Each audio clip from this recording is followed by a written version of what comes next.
Oi, gente, sejam bem-vindos a mais um vídeo aqui do canal. Para quem não me conhece, meu nome é Sonali e esse aqui é o Ler Coffee, Livros e Café, onde a gente conversa sobre livros, tomando aquele cafezinho. Só que hoje não vai rolar café porque eu estou gravando diretamente do meu trabalho, que foi quando eu encontrei um tempinho livre para falar com vocês a respeito das minhas leituras do mês de março. Gente, foram leituras maravilhosas e eu quero compartilhar um pouquinho com vocês de como foram essas leituras. Então, vamos lá. Então vamos lá. O primeiro livro que eu li no mês de março foi Capitães da Areia, do Jorge Amado. Já tem um vídeo aqui no canal falando sobre essa leitura, que foi uma leitura incrível. Eu pude conhecer a escrita de Jorge Amado, porque foi o meu primeiro contato com ele. E esse grande clássico que é Capitães da Areia, já assisti o filme, eu adoro o filme, eu adorei o livro. Esse livro que funciona como uma espécie de livro denúncia, onde ele denuncia a situação de crianças que foram abandonadas ou perderam seus pais e que vivem às margens da sociedade e que infelizmente encontraram na criminalidade um meio de sobrevivência. Então aqui ele vai contar a história dessas crianças para nós, então a gente vai também ter altos e baixos em relação a essas crianças, ora a gente vai ter empatia, ora a gente vai recriminá-las. Enfim, é um livro super interessante, eu super recomendo você a conhecer Jorge Amado. Se você já conhece, deixa aí nos comentários qual foi o seu livro preferido desse grande escritor brasileiro. E, gente, a nossa literatura ela é riquíssima. Esse livro aqui eu amei, perfeito, maravilhoso, 5 estrelas. O segundo livro que eu li no mês de março era uma meta do mês de fevereiro, dos 12 livros que eu pretendo ler em 2025, e Para Sempre Interrompido, da Taylor Jenkins Reid, era um dos livros para me ler em 2025, só que do mês de fevereiro. Então, para mim não atrasar essa meta, eu comecei essa leitura em março, e para falar a verdade, gente, eu não gostei muito desse livro. Ele foi escrito em 2013 e eu acho que ela ainda estava amadurecendo um pouco na sua escrita, não sei. Sei que eu achei ele bem piegas, a parte do romance muito meloso. E não é spoiler, tá, gente? Ela conhece um rapaz numa noite chuvosa na pizzaria em 1º de janeiro. E logo de cara eles se apaixonam, começam a sair, se casam e com uma semana de casados ele morre, infelizmente. Então a gente vai acompanhando o luto dessa protagonista, a aproximação dela com a mãe do rapaz, que até então elas não chegaram a se conhecer, vieram se conhecer após a morte do rapaz.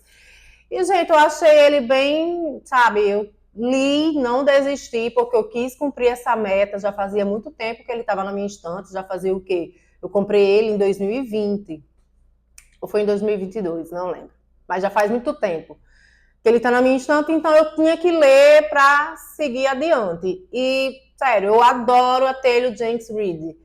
Eu adoro a escrita dela, para esses romances mais contemporâneos, eu acho ela maravilhosa. Só que esse livro aqui eu não gostei muito, não. Achei que, sei lá, bem adolescente, enfim. Leiam e digam o que vocês acharam, se vocês tiverem interesse, mas não tendo, passa adiante. O outro livro que eu li foi Rei Lear, de William Shakespeare. Um clássicozão. É um estilo de livro que é uma peça, né? Em que eu me confundo às vezes no momento da leitura, mas aí a gente pega o ritmo em seguida. E essa edição da Penguin, gente, ela é maravilhosa porque ela vem com tudo isso aqui explicando sobre tradução, sobre a peça em si. E aqui são algumas informações explicativas a respeito dos atos da peça. É um livro para você estudar realmente essa grande obra de William Shakespeare. Eu não li essas partes, porque eu estava mais interessada na peça em si, né? Na história em si. E é uma história bem à la shakespeariana, cheia de tragédias, de intrigas, de pessoas egoístas, mau caráter, enfim. Então é uma história de um rei que é acostumado a ser bajulado, é acostumado a ser idolatrado, aí uma filha não faz o que ele quer, digamos assim. Ele é muito louco, né? Ela diz que ama ele, mas não vai bajular ele porque não tem necessidade disso. Foi isso que eu entendi, gente? E aí ele começa a surtar, as outras duas filhas não gostam dele, só querem bajular mesmo porque ele é rei, e ele fica bolando de filha para filha, enquanto isso tem um personagem que está ali por trás, só fazendo as intrigas e colocando todos contra o rei, todos contra si, e acaba que é uma grande tragédia aqui. Vou ter que fazer uma outra leitura, inclusive lendo esses textos de apoio, para me compreender melhor essa obra. Talvez eu esteja até conversando besteira a respeito disso aqui, mas se você já leu, já deixa aí nos comentários. Eu gostei e quero continuar lendo William Shakespeare para conhecer esse grande escritor e todo esse seu legado. É maravilhoso, mas eu ainda fico com Romeu e Julieta. Ah, gente, e esse daqui, Rei Lear, ele é um dos 12 livros que eu pretendo ler em 2025 para o mês de março. Então, deixei a meta toda em dia, né? Agora para o mês de abril, inclusive, se você não é inscrito no canal, já se inscreva, porque o próximo vídeo é eu falando para vocês quais são as minhas metas de leitura para o mês de abril. Seguindo, a minha outra leitura foi Casas Vazias, da Brena Navarro, esse livro que faz parte do meu grupo de leitura, o Leia Mulheres Apudi, onde cada mês a gente lê um livro escrito por uma mulher. Esse daqui foi escrito por Brena Navarro, uma escritora mexicana. E conversando até com as meninas, eu achei esse livro um pouco desconfortável de se ler. Achei ele... Não senti empatia pelas personagens, é um livro que você não gosta dos personagens, eles vão fazer coisas que você não vai aprovar, mas tem todo um pano de fundo por trás, como, por exemplo, a situação da mulher na sociedade, a situação da mulher na figura de mãe, na figura de esposa, na figura de mulher trabalhadora, tem todo esse contexto em que ela é discriminada por ela não querer ser mãe, ou por ela querer o seu próprio sustento. E vem também a história de famílias por trás disso, muitas mágoas, muitas perdas, tragédias. É um livro um livro de pessoas magoadas, né? É um livro de pessoas que perderam, sofreram, passaram por situações. E aqui o que é que acontece? Uma mãe sai para passear no parque, enquanto ela está ali mexendo no celular, o filho dela some. Aí outra situação, e ela nunca quis ser mãe, né? No outro lado da história tem uma mulher que fez um péssimo casamento com um homem que agride ela, um homem que não quer nada com nada, e ela é louca para ser mãe. Então a gente vai acompanhar a história dessas duas mulheres e todo o contexto que as envolve. Eu achei ele bem pesado no sentido de bem pesado mesmo. Não gostei do livro, não gostei das personagens, não gostei muito da narrativa do livro, a história em si, mas é um livro muito bem escrito. Eu não sei explicar, né? É como o Morro dos Ventos Uivantes. Eu amo o livro, eu amo o Morro dos Ventos Uivantes, mas eu odeio os personagens. É mais ou menos isso que aconteceu aqui. Mas vale a pena. Eu acho que eu não tenha lido ele no momento certo, até conversando com as meninas. Uma disse que amou, acho que estava até na TPM quando leu. Disse que amou, sentiu empatia pelas meninas, pelas protagonistas, né? Eu já não gostei muito, não senti essa empatia toda, enfim, gente, não gostei. Mas recomendo, né? Porque, como eu disse, o livro bate em você de uma forma diferente do que bate em mim, por exemplo, entendeu? Mas vale a pena. E o último livro que eu li no mês de março, inclusive eu terminei ele já em abril, foi A Morte de Ivan Illich. Gente, esse livro russo, ele é uma tradução diretamente do russo, e foi o meu primeiro contato com Tolstói.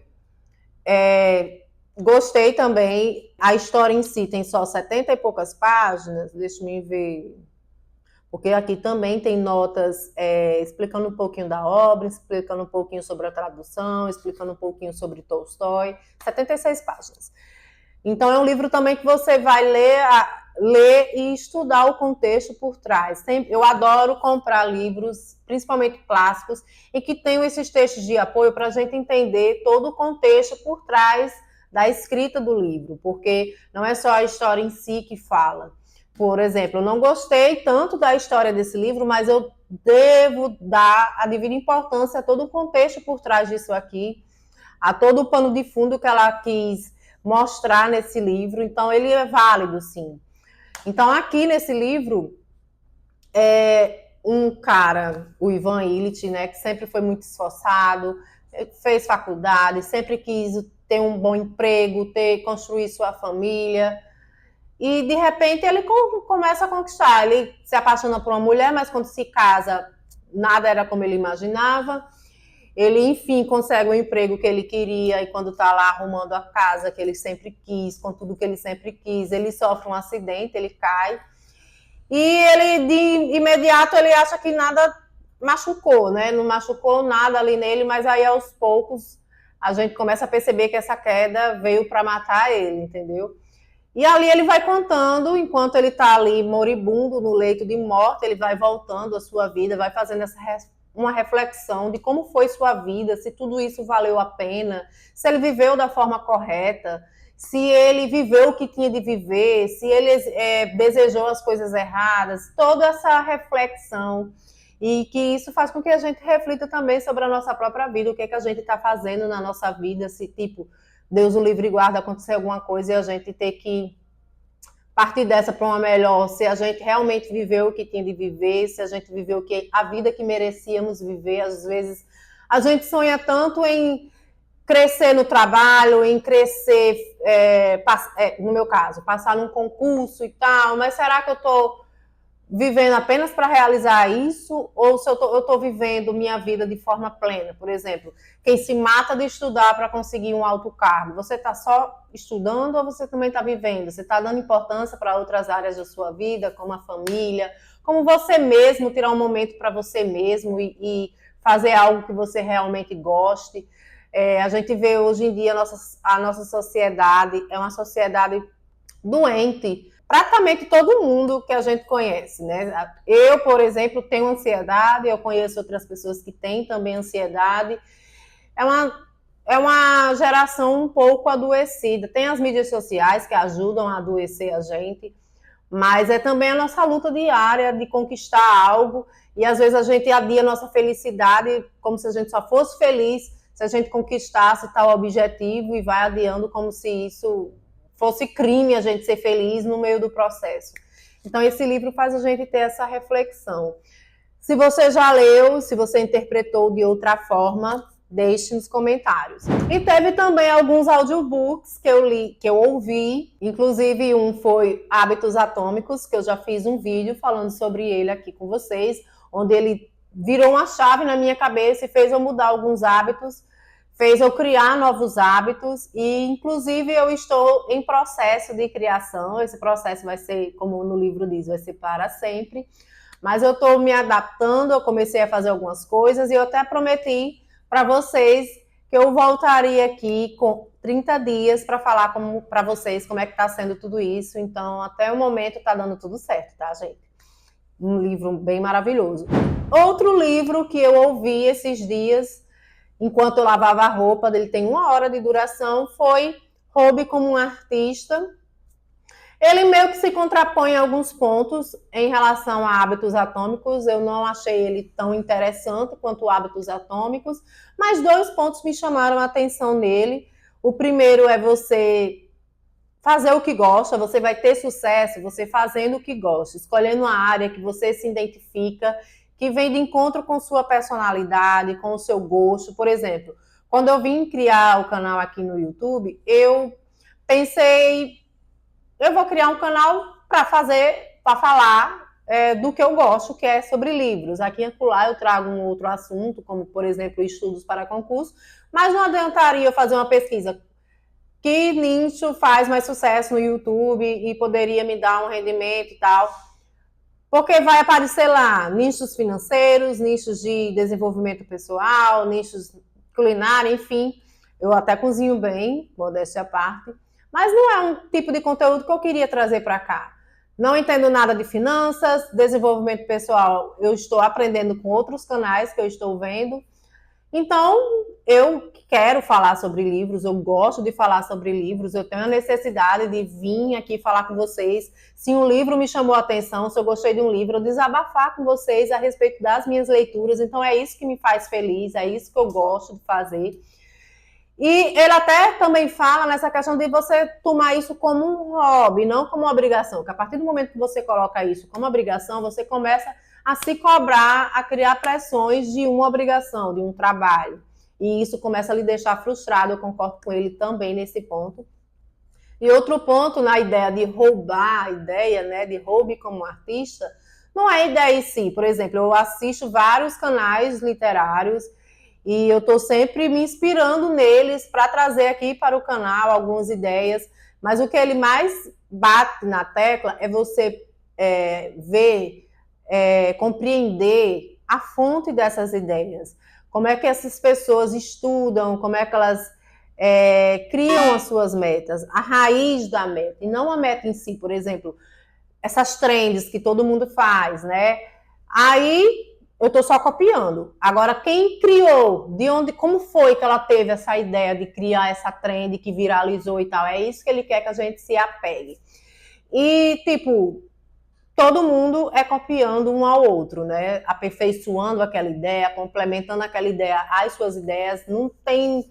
É muito raro a gente ver alguém que teve uma ideia original. Sempre é alguém complementando, melhorando, aperfeiçoando uma ideia que alguém já tinha tido antes. Então, esses pontos me chamaram a atenção nesse livro, mas no mais eu achei que não faz tanto sentido.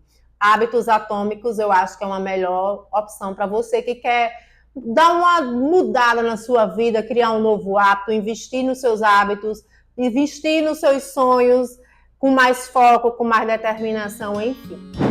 Então, esses foram os livros que eu li. Quais foram os livros que você leu ou ouviu agora no mês de março? Deixa aí nos comentários. E mais uma vez, se você gostou desse livro, curta para que o YouTube entregue esse vídeo para mais pessoas. Se inscreva. Coloca aí nos comentários ideias, sugestões, enfim. Espero que vocês tenham gostado. Próximo vídeo é falando sobre as minhas intenções de leituras para o mês de abril. E é isso, gente. Beijo e até o próximo vídeo.